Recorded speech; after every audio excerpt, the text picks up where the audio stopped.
Philip Buckie Barlow's charm made him the town's favorite mechanic, but Leonard Cross's anger and a rival's thirst for revenge turned his life into a deadly game where betrayal mattered more than money. Philip Buckie Barlow was the kind of man everyone thought they knew, but no one truly understood. In his small town, his reputation was built on laughter, favors, and the kind of easy charm that drew people in. At his auto repair shop, he worked late nights, often wiping the grease from his hands just in time to share a drink with a customer who had become more of a friend. People called him dependable, the kind of man who would stop his truck on the side of the road to help a stranded driver. To many, Buckie was almost too good-hearted, someone who gave more than he should and asked for little in return. Yet beneath that surface was a life tangled in secrets, a life most of the town never cared to question. On the evening of May 14, 1996, Buckie was seen locking up his shop later than usual. The lights inside flickered out, leaving only the glow of a single street lamp reflecting off the hood of a car that still waited for repair. Neighbors recalled hearing the clang of metal and the slam of a door,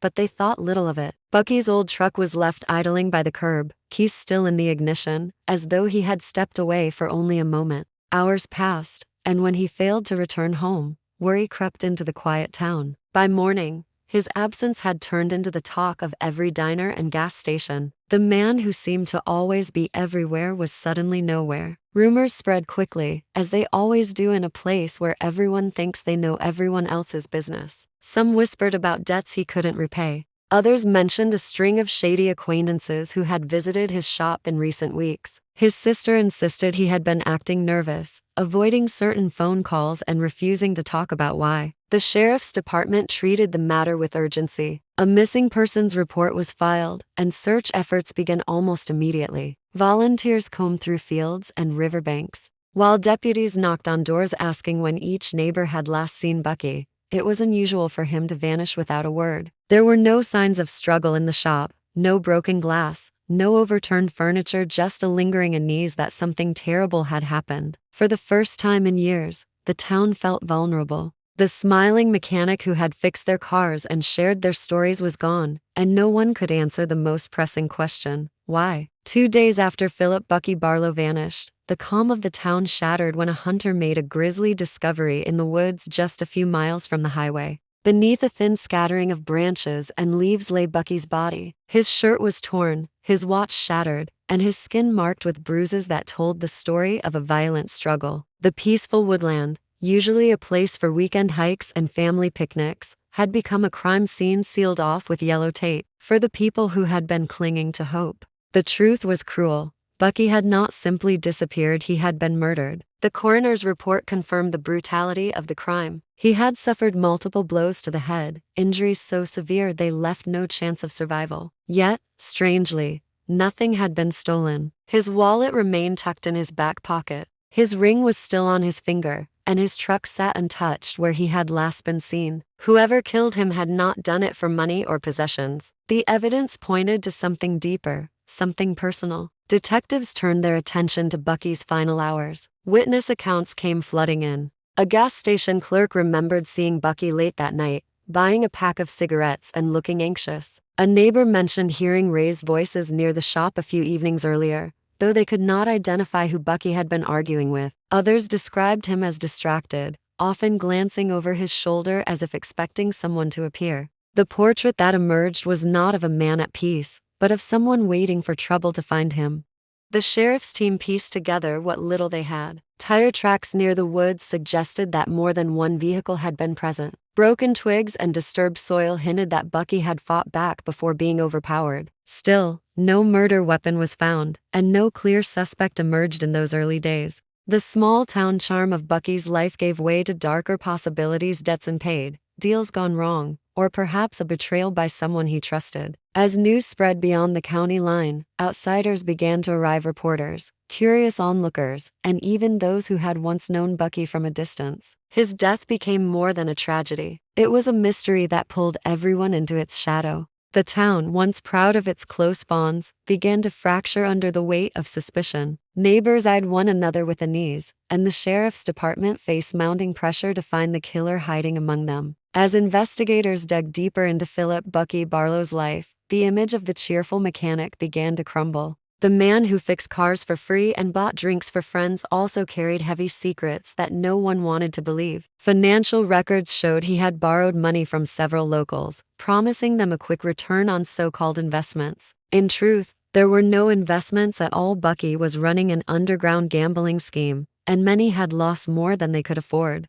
What once seemed like generosity now looked more like manipulation, a way to keep people close while hiding how badly he was sinking. Detectives quickly built a list of those who might have wanted him gone. At the top was a former employee who claimed Buckie had fired him without paying his last wages. Next was a gambler who swore Buckie owed him thousands, money that had vanished into thin air. And then there was a rival mechanic, a man who had long accused Buckie of stealing customers and undercutting prices. Each of them had motive, but the lack of hard evidence kept the investigation in a frustrating loop. A breakthrough came when detectives reviewed security footage from a gas station near the woods where Buckie's body was found. The grainy video captured Buckie's truck driving past late on the night of his disappearance. Following closely behind was another vehicle, headlights cutting through the dark. The car did not match any belonging to Buckie's family or friends. Investigators froze on the image, convinced it belonged to someone who knew what had happened that night. Tire impressions collected from the scene were sent to the lab, and early results suggested the tracks belonged to a sedan. Witnesses were re-interviewed, and one recalled seeing an unfamiliar car parked near Buckie's shop days before he vanished. Slowly, the puzzle pieces began to connect, though no clear picture yet emerged.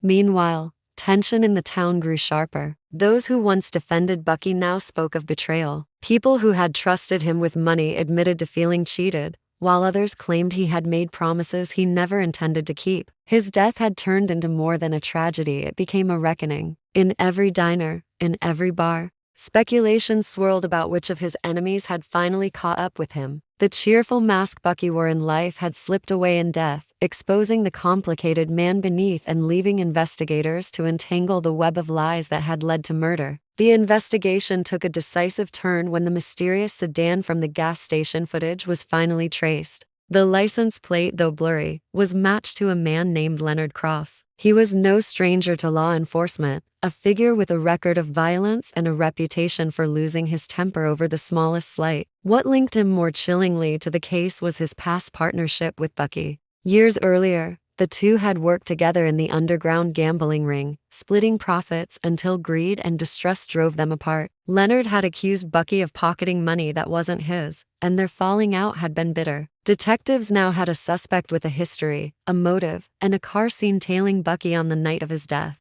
When investigators searched Leonard's property, the findings only deepened suspicion. His boots carried traces of soil that matched samples from the woodland crime scene. Fibers on his jacket bore similarities to those from Buckie's torn shirt. Yet the most crucial element remained missing: the murder weapon. Without it, prosecutors feared the case would not stand. Leonard denied everything, insisting he had been at home that night, but his alibi wavered under questioning, and inconsistencies piled up. Then came an unexpected twist. A letter arrived at the sheriff's office, its envelope with no return address. Inside was a detailed account of the night Buckie died, describing how he had been lured to the woods under the promise of settling a debt. The writer claimed Leonard had orchestrated the meeting, waiting until Buckie was alone before striking. The letter spoke of a violent confrontation, of blows delivered in anger, and of Buckie's body left hidden beneath leaves. Every detail aligned with what investigators had already discovered, details that only someone close to the crime could have known. Handwriting experts studied the letter, comparing it with samples from Leonard's acquaintances. The results pointed not to Leonard himself but to someone within his circle, a friend who had grown weary of his volatility. The anonymous informant had chosen to betray Leonard, perhaps out of fear, perhaps out of guilt. For detectives, it was the final push they needed. The evidence now formed a story. Buckie's betrayal of his partner had ignited a fury, and Leonard had carried out the punishment in the shadows of the woods. Leonard Cross's arrest sent shockwaves through the community, but what unfolded during the trial was far from the neat conclusion everyone expected. Faced with mounting evidence, the soil on his boots, the fibers on his clothing, and the anonymous letter, Leonard finally broke. Yet instead of a straightforward confession, he offered a story that turned the investigation upside down. He admitted to driving Buckie into the woods that night but swore he was not the one who delivered the fatal blow. According to Leonard, another man had been waiting there, a figure investigators had overlooked from the very beginning. The revelation stunned the courtroom. Leonard pointed the finger at Bucky's long-standing rival, the mechanic who had often accused him of stealing business. This man had seemed like a peripheral suspect early on, his bitterness chalked up to competition rather than true hatred. Now, Leonard painted him as the one who struck Buckie down in cold blood. The defense claimed Leonard had been manipulated into bringing Buckie to the woods,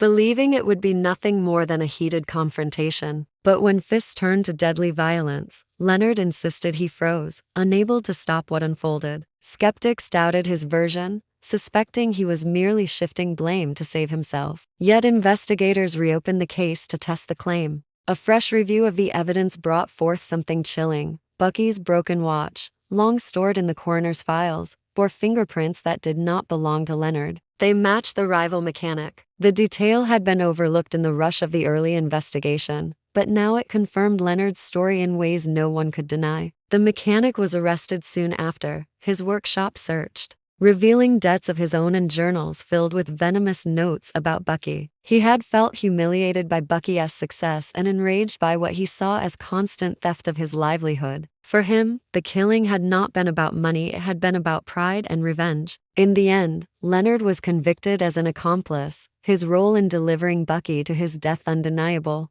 The rival mechanic received the harsher sentence for murder. For the town, the outcome brought both relief and unease. Buckie's death had not been the work of a stranger but the result of betrayals, grudges, and lies within their own circle. The smiling mechanic, once the heart of the community, had left behind a legacy of secrets that ended in blood. And in the quiet streets of the town, trust was never quite the same again.